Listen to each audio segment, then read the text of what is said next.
انہوں نے مجھ سے کہا تھا کہ کچھ تزکیہ، تربیت، اس طرح کی چیزوں کے اوپر باتیں کرنی ہیں۔ میرے خیال میں تزکیے کا مطلب ہے کانٹے سے پھول بن جانا اور بنے رہنا، یعنی انبیاء انسان کا خدا سے تعارف کروانے کے لیے دنیا میں تشریف لاتے ہیں، اور اس کو پیوریفائی کرتے رہنے کے لیے جو مواد ہوتا ہے وہ فراہم کرنے کے لیے تشریف لاتے ہیں۔ تو باقی سب جتنے بھی مقاصد ہوتے ہیں وہ ضمنی مقاصد ہوتے ہیں اور بائی پروڈکٹس ہوتے ہیں ان چیزوں کی جب نیا انسان بنتا ہے۔ مجھے لگتا ہے، میں غلط بھی ہو سکتا ہوں، اس پوری گفتگو میں کئی جگہ پہ غلط بھی ہو سکتا ہوں، مجھے کوئی اصرار نہیں ہوگا، لیکن میری ابھی تک کی لرننگ یہ ہے کہ ایک بزرگ سے کسی نے کہا کہ مجھے نصیحت کیجیے، تو انہوں نے کہا کہ کبھی برتن مانجا ہے؟ انہوں نے کہا جی مانجا ہے۔ کہا کچھ سیکھا؟ کہا برتن مانج دیتے ہیں ایسے ہی کہا سیکھا نہیں کچھ؟ کہا کیا مطلب؟ کہا بھائی برتن اندر سے زیادہ مانجا جاتا ہے، مطلب تزکیہ مانجنے کو کہتے ہیں، اور یہ جو بھانڈا ہے، برتن ہے، یہ اندر سے زیادہ مانجا جاتا ہے۔ باہر تو آرام سے پانی پھیر دیتے ہیں، کچھ کالک لگی ہوتی ہے اسے صاف کر دیتے ہیں، لیکن اندر چکنائی ہوتی ہے، اندر سالن ہوتا ہے، اندر گند ہوتا ہے، اگر اسے صاف نہ کریں باہر سے تو بس وہ سوکھ جائے گا، اکڑ جائے گا، لیکن اندر سے غلاظت بھرا ہو جائے گا۔ تو اس لیے تزکیے کا مطلب ہے نیا بن جانا اور نیا بنے رہنا ہر آن۔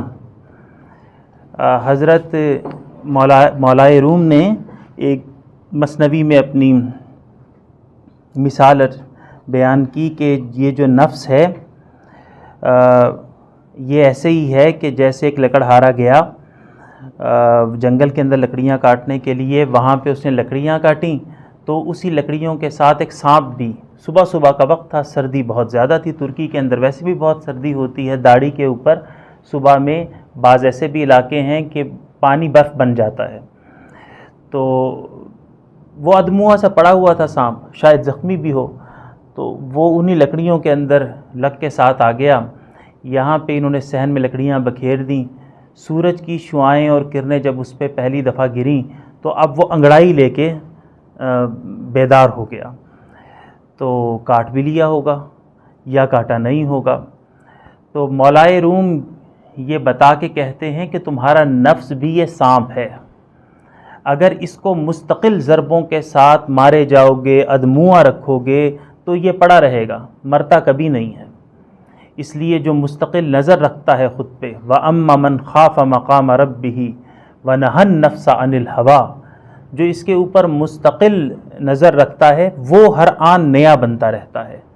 یہ نہیں ہوتا، یہ کوئی ایک دفعہ ختم ہو جانے والا کام نہیں ہے، بلکہ یہ مستقل ہونے والا، مستقل رینیول پروسیس ہے، مستقل پیوریفیکیشن کا پروسیس ہے، خالص بنتے رہنے کا پروسیس ہے۔ مطلب کہ صفائی کریں تو صفائی کرنی پڑتی ہے، اور گند کے لیے کوشش نہیں کرنی پڑتی، لہٰذا کچھ عرصے کے لیے صفائی روک دیں، گند خود بخود بکھر جاتا ہے۔ تو دل نیا ہوتا رہے ہر وقت، یہ مستقل منجتا رہے برتن اندر سے، بس یہ ہے۔ تو مجھے لگتا ہے کہ 3 چیزیں بڑی مؤثر ہیں اس میں، اور آپ سے یہ بیان کرنا مجھے اس لیے قیمتی معلوم ہوتا ہے کہ حضرت اقبال، مرشد اقبال نے فرمایا کہ شیخ مکتب کیا ہے؟ ایک عمارت گر، اس کی صنعت ہے روح انسانی۔ تو اس لیے اس قوم کے، اس شہر کے لوگوں کو تباہی کی خبر دو جس شہر کے مکتب کی فضا ٹھیک نہیں ہے۔ میں نے ایک جگہ کے اوپر ایک ایکٹیویٹی کروائی تھی چیچا وطنی میں، ایک بڑا ادارہ تھا، تو وہاں پہ مختلف اسٹوڈنٹس کے ساتھ مل کے، مجھے نہیں پتا یہ بات کتنی درست ہے یا نہیں، لیکن مجھے لگتا ہے کہ اچھی بات ہے، تو ہمیں حکایت کے طور پہ لے لیں، لیکن مجھے لگتا ہے کہ ٹھیک بات بھی ہو سکتی ہے کہ یہ جو کیکڑے ہوتے ہیں ان کا شکار کیسے کیا جاتا ہے۔ کسی کو معلوم ہے؟ کیکڑوں کا جب شکار کرتے ہیں تو کہتے ہیں کہ انہیں کھلے منہ کے برتن میں ڈالے جاتے ہیں، اور شکاری کو یہ خدشہ نہیں ہوتا کہ یہ نکل کے بھاگ جائیں گے۔ اس کی وجہ یہ ہوتی ہے کہ جب ایک کیکڑا باہر نکلنے کی کوشش کرتا ہے تو دوسرا کیکڑا اس کی ٹانگ پکڑ کے پیچھے کھینچ لیتا ہے، تو لہٰذا کوئی بھی نہیں نکل پاتا باہر۔ خود غرض معاشرے کے اندر یہی کام ہوتا ہے کہ ہر شخص دوسرے کی ٹانگ پکڑ کے پیچھے کھینچنے کی کوشش کر رہا ہوتا ہے، اور پیچھے سے اس کی اپنی ٹانگ کھینچی جا رہی ہوتی ہے، اور سارے کے سارے اسی پیندے کے اندر موجود رہتے ہیں، اسی برتن میں موجود رہتے ہیں۔ تو اس لیے کوئی بھی آگے نہیں نکل پاتا، معاشرہ ترقی نہیں کرتا۔ یہاں سے نکالنے کی جو سب سے بڑی ذمہ داریاں 2-3 لوگوں کے اوپر ہیں نا، 2-3 مناصب پہ، ان میں سے ایک استاد ہوتا ہے۔ ظاہر ہے مجھے یہ کہنے کی ضرورت نہیں ہے، بیان کرنے کی ضرورت نہیں ہے۔ بچہ آج بھی استاد کو آئیڈیلائز کرتا ہے اگر وہ استاد ہے۔ ہم ایک جگہ پہ شریک تھے تو وہاں پہ مجھ سے جو خواتین تھیں وہ آ کے انہوں نے حملہ کر دیا، گویا کہ وہ جو مائیں تھیں، انہوں نے کہا کہ ہم انہیں بتاتے ہیں کہ یہ باتیں غلط ہیں، یہ صحیح نہیں ہے، اس طرح ہے۔ یہ کہتے ہیں نا جب ٹیچر نے یہ پڑھایا ہے تو پھر آپ کیسے کہہ سکتی ہیں کہ غلط ہے؟ ہم کہتے ہیں کہ نہیں ایسے نہیں، جب ٹیچر نے کہہ دیا ہے تو پھر آپ کیسے کہتے ہیں؟ تو اس لیے ٹیچر آج بھی رول ماڈل ہے اس میڈیا کے دور میں بھی۔ بلیم کرنا ہم چھوڑ دیں اگر وہ واقعی ٹیچر ہے۔ ساہیوال کے اندر ایک سیشن ہوا تو جو استاد تھے 3 بجے کا ٹائم تھا ختم ہونے کا، عام اسٹوڈنٹس بیٹھے ہوئے تھے، رات 10 بجے سیشن ختم ہوا، اور اسٹوڈنٹس نے گھروں کے اوپر کالز کر دیں کہ ہم نہیں آ رہے، ہمیں کچھ دیر بیٹھنے کے لیے۔ مطلب 3 سے 10 اٹ مینز اے لاٹ۔ تو اس لیے شیخ مکتب کیا ہے؟ ایک عمارت گر، اس کی صنعت ہے روح انسانی۔ وہاں چیچا وطنی میں یہ ایکٹیویٹی اس مثال کو کیکڑوں والی کو دینے کے بعد میں نے یہ کروائی تھی کہ دیکھیں ہمارے یہاں سبھی اس چیز کا خود غرض معاشرے میں سبھی لوگ ہم نقصانات کو فیس کر رہے ہیں، سانحات کو فیس کر رہے ہیں، حادثات کو فیس کر رہے ہیں۔ اگر ہم اس پوری گلی کو صاف کرنے میں اپنا کردار ادا نہیں کریں گے تو ہر ایک نقصانات، حادثات اور سانحات کا شکار ہوتا رہے گا۔ مطلب یہ ہے کہ آپ مرغی والے کے پاس جاتے ہیں، وہ آپ کو کلو کی بجائے 900 گرام تول کے دیتا ہے، سمجھتا میں نے پیسے بچا لیے۔ وہ مرغی والا آگے دودھ والے کے پاس جاتا ہے، دودھ والا اسے 1 لیٹر میں تھوڑا سا پانی ملا کے دیتا ہے، سمجھتا میں نے پیسے بچا لیے۔ وہ دودھ والا آگے کپڑے والے کے پاس جاتا ہے، وہ اسے میٹر کی بجائے گز ناپ کے دیتا ہے، سمجھتا میں نے پیسے بچا لیے۔ وہ کپڑے والا آگے ڈاکٹر کے پاس جاتا ہے اور اس کی نظر اس کی مرض کی بجائے جیب کے اوپر ہوتی ہے، تو ہر ایک شخص خود غرض معاشرے کے اندر یہ سمجھ رہا ہوتا ہے دوسرے کی ٹانگ کھینچ کے کہ میں پیسے بچا رہا ہوں، اور اس کی اپنی ٹانگ پیچھے سے کھینچی جا رہی ہوتی ہے، تو آگے کوئی بھی نہیں نکل رہا ہوتا۔ اس کے اوپر پورا خاکہ کروایا، ڈراماٹائز کروایا اسے۔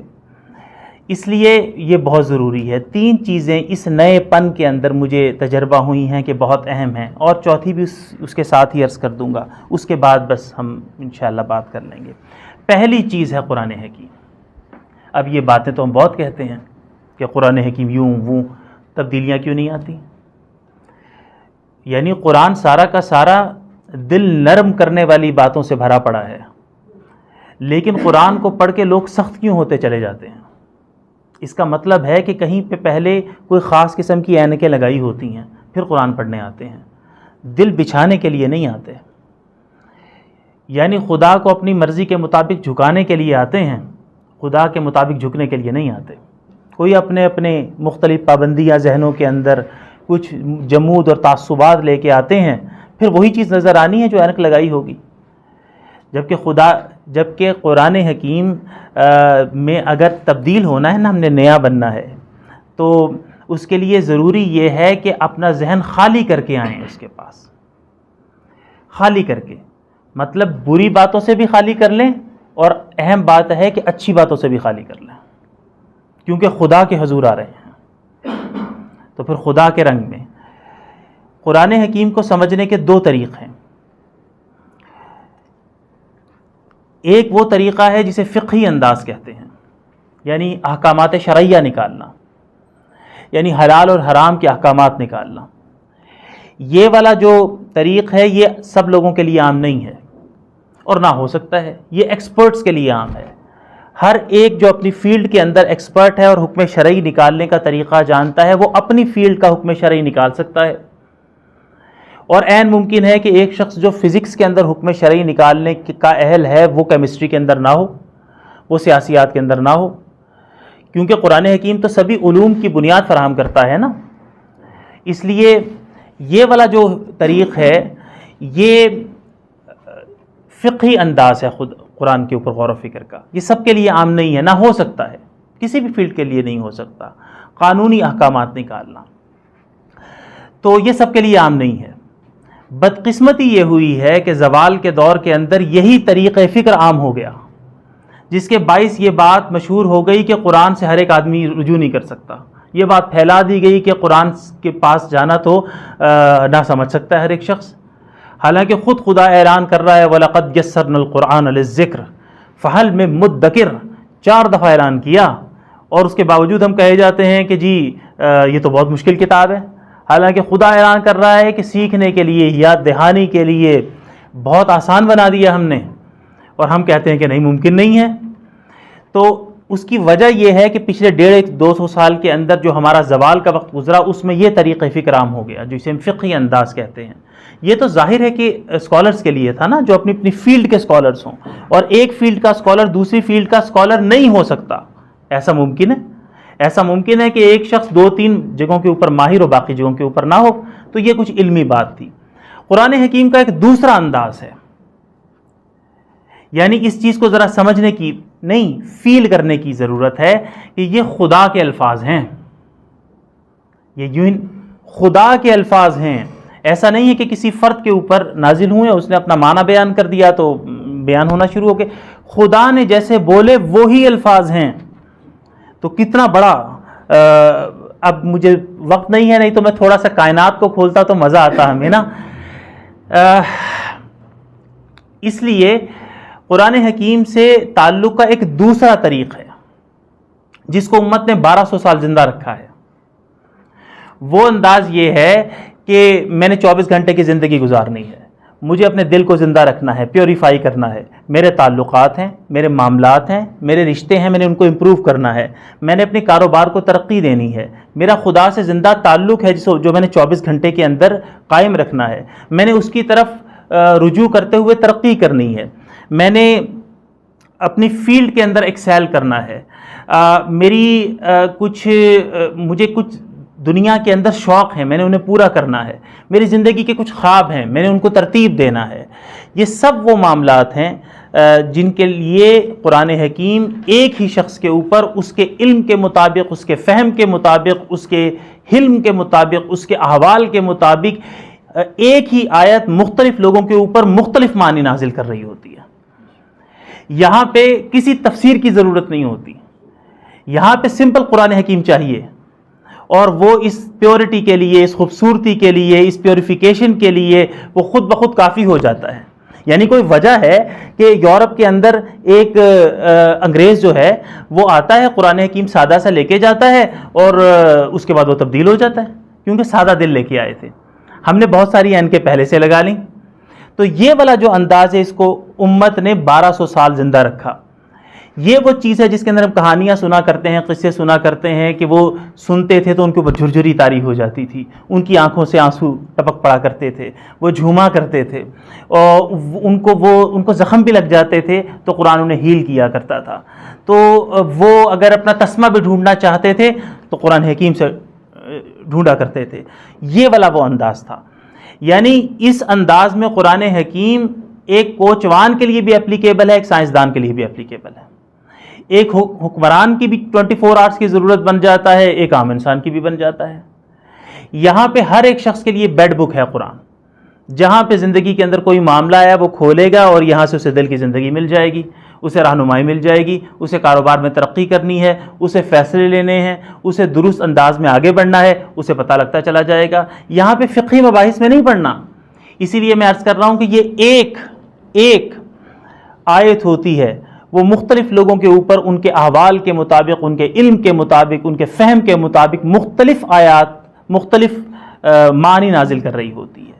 یہ وہ چیز ہے جو قرآن حکیم سے جوڑ دیتی ہے اور پھر الگ نہیں ہونے دیتی۔ یعنی کوئی چیز ہوتی ہے نا، ہم کسی چیز کو اہمیت کب دیتے ہیں، کسی چیز کو ترجیح کب لاتے ہیں، کسی چیز کو وقت کب دیتے ہیں؟ ہم وقت دیتے ہیں کسی چیز کو جب وہ ترجیح میں آئے۔ ترجیح میں کون سی چیز آتی ہے؟ جس کی اہمیت ہمیں معلوم ہوتی ہے۔